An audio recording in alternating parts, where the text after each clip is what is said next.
En este video vamos a responder a una pregunta muy importante que es ¿cuál es la fisiopatología de la hipertensión arterial?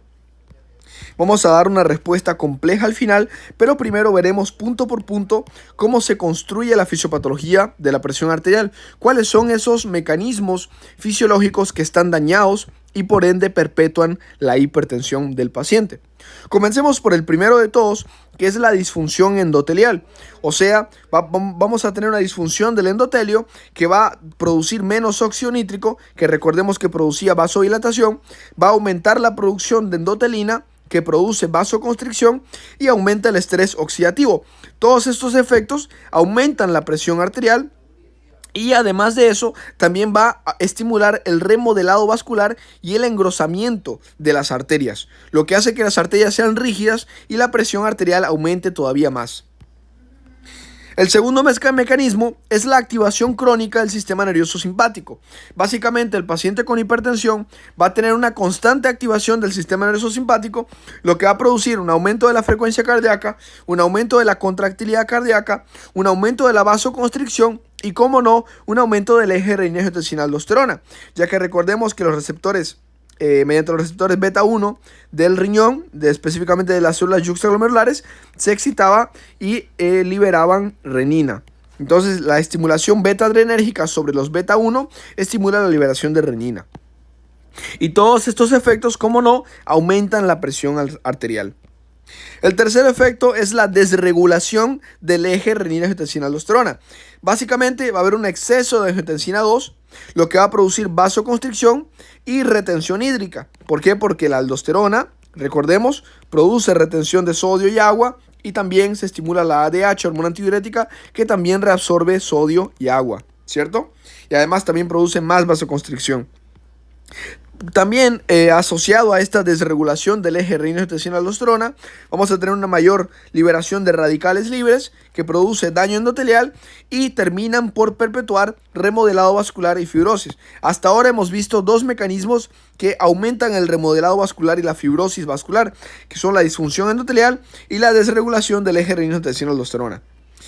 Hay un tercer mecanismo que también afecta al remodelado vascular, que viene a ser el estrés oxidativo y la inflamación vascular. Básicamente va a haber un aumento en los radicales libres que van a disminuir el óxido nítrico y van a dañar el endotelio, produciendo remodelado vascular.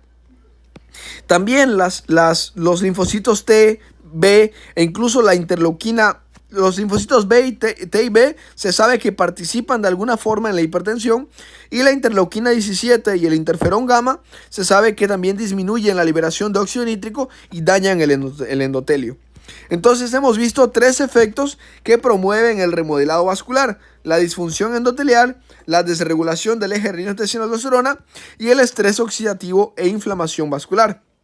El quinto mecanismo fisiopatológico es este mismo remodelado y rigidez arterial, que va a producir engrosamiento de la media, o sea, de la túnica muscular, fibrosis de la íntima y una disminución de la elasticidad que hace que la presión arterial aumente.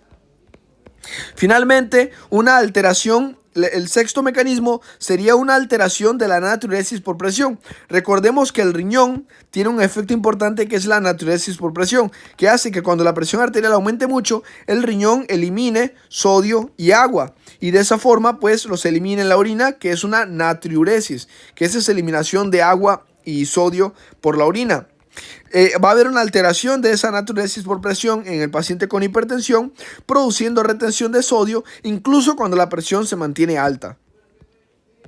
El séptimo mecanismo es la obesidad, la resistencia a la insulina y el síndrome metabólico. Sobre todo la obesidad en este punto. Todos estos, los tres, se asocian a activación simpática, activación del eje renina-angiotensina-aldosterona y disfunción endotelial. Entonces perpetúan la fisiopatología de la hipertensión. Y por último, tenemos factores genéticos y ambientales. Entre los factores genéticos hay distintas variaciones genéticas que predisponen a retención de sodio, mayor respuesta simpática y cambios en el eje renina-angiotensina-aldosterona. Ok, esos tres. También tenemos factores ambientales como el consumo de sal, como el estrés crónico, como la obesidad, el tabaquismo, el sedentarismo, etc. En combinación, podemos decir que la hipertensión es el resultado de la desregulación sostenida de los mecanismos que normalmente mantienen la presión arterial en equilibrio, involucrando el sistema nervioso simpático, el eje renina-angiotensina, el riñón, el endotelio, el sistema inmune y el remodelado vascular. Muchas gracias y nos vemos en el siguiente video.